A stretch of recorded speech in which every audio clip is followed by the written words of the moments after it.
Hello, my name is Harriet Muncaster and I am the author and illustrator of the Isadora Moon books, and I'm here to answer some of your questions about Isadora Moon, and these questions are from an Italian reading group called Superlettori. Question 1. Is Pink Rabbit stuffed with sweets? Pink Rabbit is not stuffed with sweets. That's a funny question. It would be great if he was stuffed with sweets, although Pink Rabbit can't actually eat food because he's stuffed with stuffing, because he's Isadora Moon's favourite cuddly toy, which her mum magicked alive. So he can't actually eat, but he likes to pretend to eat, and his favourite food to pretend to eat is carrot cake. 2. Why did you create the character of Isadora Moon? I created Isadora Moon because I really love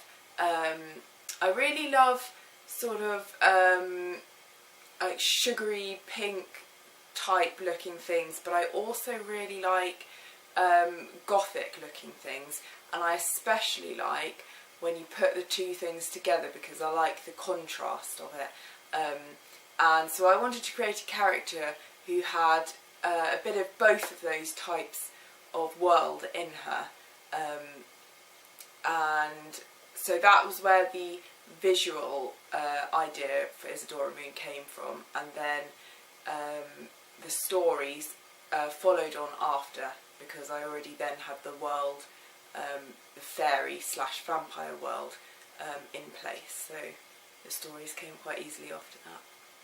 And that sort of answers question 4, which is, why are the illustrations in pink and black? Oh, well, yeah, there you go. It's because half candy, half goth. Candy goth is kind of what I call it in my head.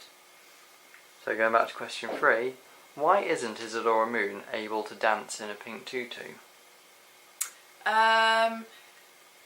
So in book 1, Isadora Moon goes to fairy school, and she is made to wear a pink tutu to the fairy ballet class, because all the fairies have to wear pink tutus because that's the rules in fairyland.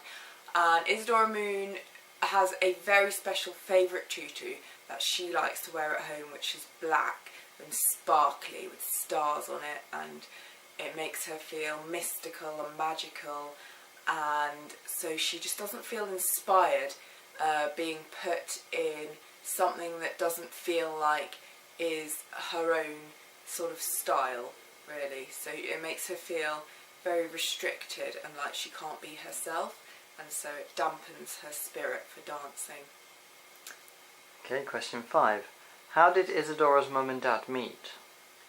Oh, that's a good question. But I imagine they met in an unexpected place, because a vampire and a fairy is quite an unexpected pairing.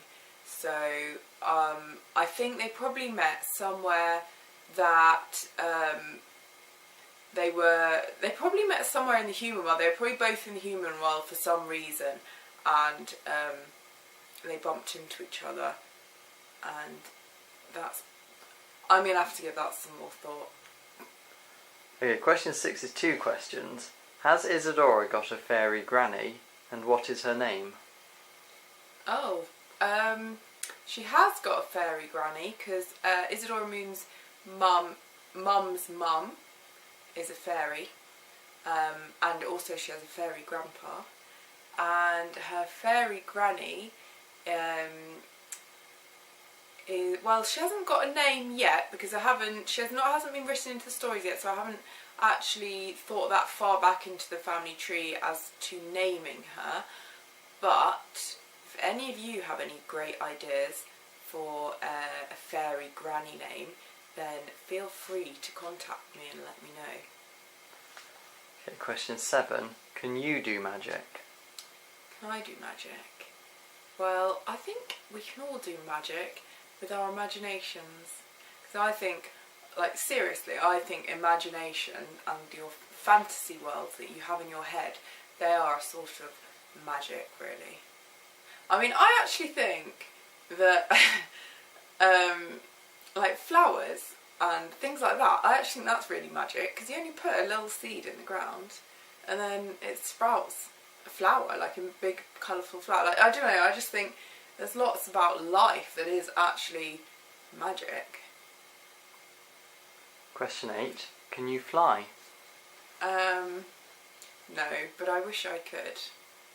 I once had a dream. I've only ever had one dream where I was flying, and it was really fun. Because I know some people have flying dreams all the time, but I've only ever had one. Okay, question 9. Do you like red juice?